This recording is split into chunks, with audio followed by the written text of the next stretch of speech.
What's the weirdest way you ever saved your job? I work at a small donut shop in a quiet town. We're not super busy, but we've got loyal customers who come in almost every morning. It's usually just me and my boss running the place. One morning, right as I was getting ready for work, my boss texted me. He said he was really sick and couldn't make it in. He told me to open the shop by myself, keep things simple, and not mess anything up. At first I was excited. I thought, this is my moment to prove I can handle it. I unlocked the door, turned on the coffee machines, put out the display donuts, and started prepping the fryer. Except, I totally forgot to let the fryer heat up all the way.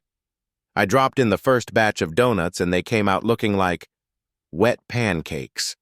Pale, floppy, and just sad. I was hoping nobody would notice.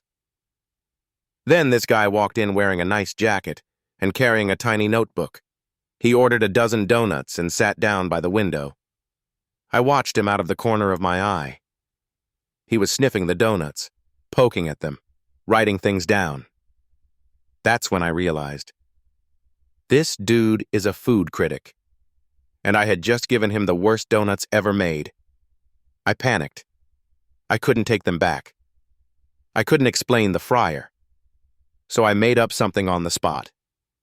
I walked over and said, "Hey, you've just been selected to be part of our secret flavor test program. Those donuts were part of our, new recipe experiment line." He blinked.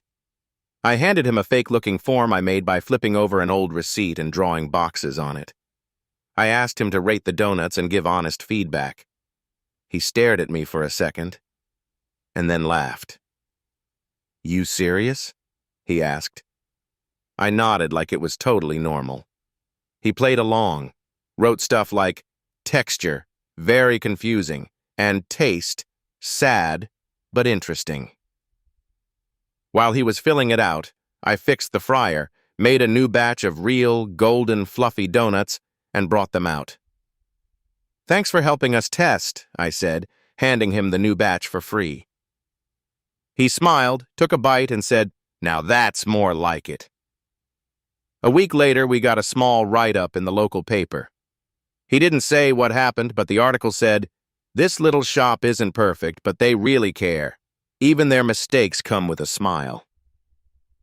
My boss was super confused but impressed. I told him, "Just doing what I can." And somehow, I still have my job.